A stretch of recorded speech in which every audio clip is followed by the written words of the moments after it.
ఉత్తరాంధ్రలో తోటపల్లి ప్రాజెక్ట్ అనేది అది ముఖ్యమైన ప్రాజెక్ట్ అధ్యక్ష. అవతల సాగునీటికి కానీ తాగునీటికి కానీ గత 6 సంవత్సరాలుగా తోటపల్లి కాలువలో, ప్రధానంగా కుడి కాలువలో ఒక్క చుక్క నీరు రాలేదు అధ్యక్ష.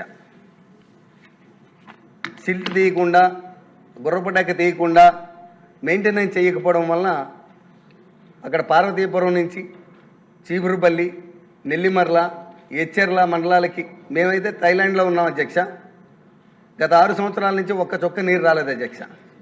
ఈరోజు గౌరవ మంత్రివర్యులు కనీసం దాని మీద ఎటువంటి సమాధానం చెప్పకుండా లేదు అవును కాదు అంటున్నారు అధ్యక్ష.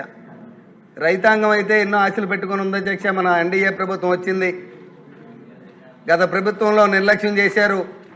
మన ప్రభుత్వం వచ్చినాకైనా కాలువల ద్వారా నీరు వస్తుందని చెప్పి అటువైపు కుడి కాలువ పనులు కూడా అట్లాగే ఉన్నాయి అధ్యక్ష. దీని మీద ప్రధానంగా మన ప్రభుత్వం దృష్టి పెట్టవలసి ఉంది అధ్యక్ష. ఉత్తరాంధ్రలో సగ భాగం పూర్తిగా ఈ తోటపల్లి మీద ఆధారపడి ఉంది అధ్యక్ష. శ్రీకాకుళం, విజయనగరం జిల్లాలు రెండు కూడా రైతాంగం మొత్తం దీనికోసం కళ్ళు కాయలు కాచినట్టు ఎదురు చూస్తుంది అధ్యక్ష. ఇదే సమయంలో నారాయణపురం కుడికాలువ కానీ ఎచ్చెర్ల మండలంకి వచ్చేది, అలాగే మడ్డువలస ప్రాజెక్ట్ అధ్యక్ష. ఇప్పుడు 30 సంవత్సరాల క్రితం స్టేజ్ 1 పనులు ఆగిపోయాయి అధ్యక్ష. స్టేజ్ 2 పనులు ఇప్పటి వరకు ప్రారంభించలేదు.